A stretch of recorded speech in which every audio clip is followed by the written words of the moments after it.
Hello guys, जय हिंद और वंदे मातरम। दोस्तों देखिए गाइस, जो मैं बैच स्टार्ट कर रहा हूं, इस बैच की सबसे ज्यादा खास बात यह है कि आपका इंडिया के अंदर कोई सा भी एग्जाम हो, कॉम्पिटिटिव एग्जाम से रिलेटेड कोई सा भी एग्जाम हो जिसके अंदर इंग्लिश के क्वेश्चन पूछे जाते हैं, मैं उन सभी एग्जाम्स की तैयारी आपकी यहां पर कंप्लीट कराऊंगा। पहले मैं आपको इंग्लिश के अबाउट जितने भी चैप्टर्स होते हैं वो सब बताऊंगा कि एक्चुअली हमारा सिलेबस कितना होता है। देखिए बच्चों, जब आप किसी भी चीज की स्टडी करो, या एसआई है, आईबीपीएस या banking, SSC, UP, triple SC, मतलब जो भी है ए टू जेड एग्जाम, कोई सा भी एग्जाम हो, उसके बारे में जानकारी लेना बहुत ही आवश्यक है कि एक्चुअली एग्जाम में क्या क्या पूछा जाता है और क्या क्या नहीं पूछा जाता है। हमको सिर्फ उन्हीं चीजों पर ज्यादा फोकस करना चाहिए जहां से सबसे ज्यादा क्वेश्चन पूछे जाते हैं। इसी तरह मैं अपना जो भी है सिलेबस को स्टार्ट कर रहा हूं। और सिलेबस क्या वो स्टार्ट होता है, फर्स्ट ऑफ ऑल अपना जो फर्स्ट चैप्टर है इंग्लिश ग्रामर के अंदर, जो इंग्लिश है जो हमारी डिवाइड है वो 3 पार्ट्स में डिवाइड होती है।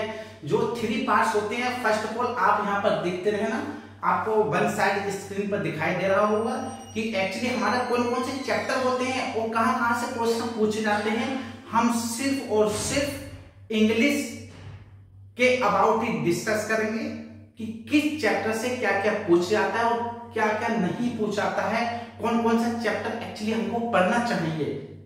ओके गाइस, तो अब हम अपनी वीडियो स्टार्ट करते हैं। देखो, सबसे पहले जो हमारा चैप्टर होता है वो होता है हमारा पार्ट्स ऑफ स्पीच। आपको दिखाई दे रहा होगा, आपके यहाँ पर जितने भी चैप्टर्स आपके स्लाइड वन चलते रहेंगे और आप प्रॉपर्ली देखते रहना, ठीक है। नोट भी करते रहना, क्योंकि आप नोट करोगे तो वीडियो को पॉज कर आप नोट कर सकते हो, क्योंकि आप मेरे साथ शायद नोट नहीं कर पाओ, इसलिए आप अपनी कॉपी और पेन और नोटबुक साथ में रखिए। ओके गाइस, तो देखिए पहला चैप्टर हमारा पार्ट्स ऑफ स्पीच होता है।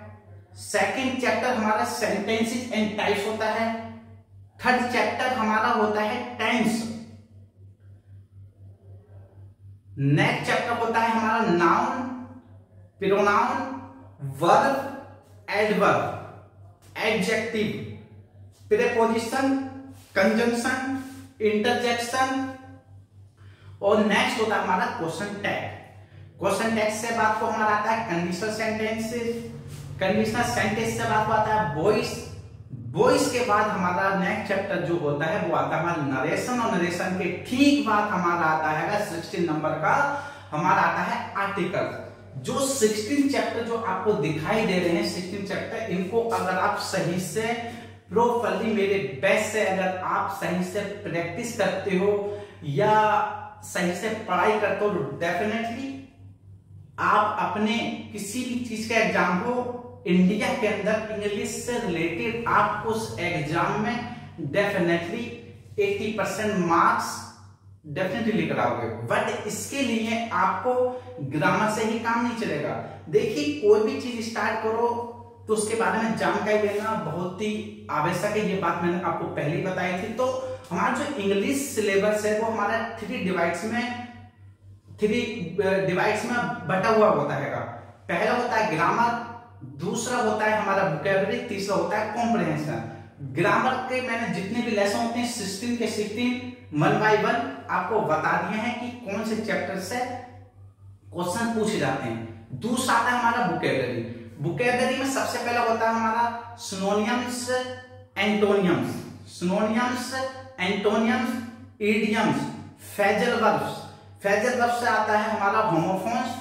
होमोफोन्स से नेक्स्ट चैप्टर आता है हमारा पेरोनियम। पेरोनियम से ठीक बात आता है स्पेलिंग मिस्टेक।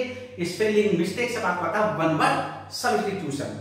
देखिए, जो मैंने आपको वोकैबुलरी बताई है, आपको ये याद करना ही पड़ेगा। अगर आप ग्रामर कंप्लीट कर लेते हो तो आपको वोकैबुलरी की आवश्यकता जरूर पड़ेगी। इसीलिए आपको अगर तैयारी करोगे तो आपको वोकैबुलरी साथ में करना है और आपको ग्रामर भी पढ़ना है, तभी आप डेफिनेटली 100% अपने मार्क्स लेकर आ सकते हो। Otherwise you can't take. Next आता है हमारा कॉम्प्रिहेंशन। कॉम्प्रिहेंशन में क्या क्या होता है हमारा क्लोज टेस्ट, कि लोअर टेस्ट से बाद को होता हमारा पैसेज, पैसेज से ठीक बाद को होता हमारा PQRS, जिसको हम रीअरेंजमेंट बोलते हैं। तो देखिए रीअरेंजमेंट क्या होता है, अगर आप वोकैबुलरी और ग्रामर सही से पढ़ते हो तो मैं आपको गारंटी देता हूं कि रीअरेंजमेंट को आप 100 चुटकी बजाते हुए कर दोगे। बट इसके लिए आपको सही से ध्यान लगाकर ग्रामर पढ़नी पड़ेगी, ग्रामर से ठीक बात को आपको सही से पढ़ना पड़ेगा। आपको वोकैबुलरी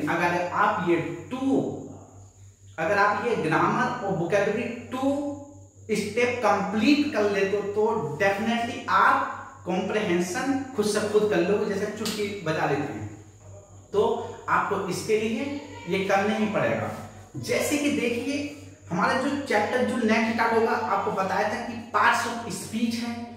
पार्ट्स ऑफ स्पीच को आपको जरूर ही पढ़ना पड़ेगा। इसलिए जो मेरे नोट्स है या जो मैंने अपने साइट से जो बच्चों को पढ़ाता हूं, वो उसमें सबसे पहले मैं बच्चों को पार्ट्स ऑफ स्पीच पढ़ाता हूं, क्योंकि अगर आप पार्ट्स ऑफ स्पीच पढ़ लेते हो तो आपको आगे के जितने भी लेसन होते हैं आपको उसमें प्रॉब्लम्स नहीं आएगी। क्योंकि जो भी मैं चीज पढ़ाता हूं ना, देखिए अगर हमारे घर की बुनियाद सही से है तो आप उसके ऊपर कितनी भी मंजिल बना सकते हो। अगर आपकी बुनियाद ही सही नहीं है तो आप ऊपर को कोई सी भी फ्लोर या कोई भी मंजिल नहीं बना सकते। इसीलिए पहले मैं बुनियाद को मजबूत करता हूं। आफ्टर डेट आप उसको कितने भी हैवी पत्थर रख दो, मतलब कहने का मतलब कितना भी हैवी चैप्टर रख दो, आप उसको सोल्व कर लो और कहीं से भी स्टार्ट कर सकते हो कोई भी चैप्टर। बट आपको अगर मुझसे पढ़ना है तो पार्ट्स ऑफ स्पीच जरूर पढ़ना पड़ेगी। दैट्स व्हाई दोस्तों नेक्स्ट वीडियो में जो भी हमारा चैप्टर आगा वो आगा हमारा पार्ट्स ऑफ स्पीच। तो अब हम इसी के साथ अपनी वीडियो का एंड करते हैं।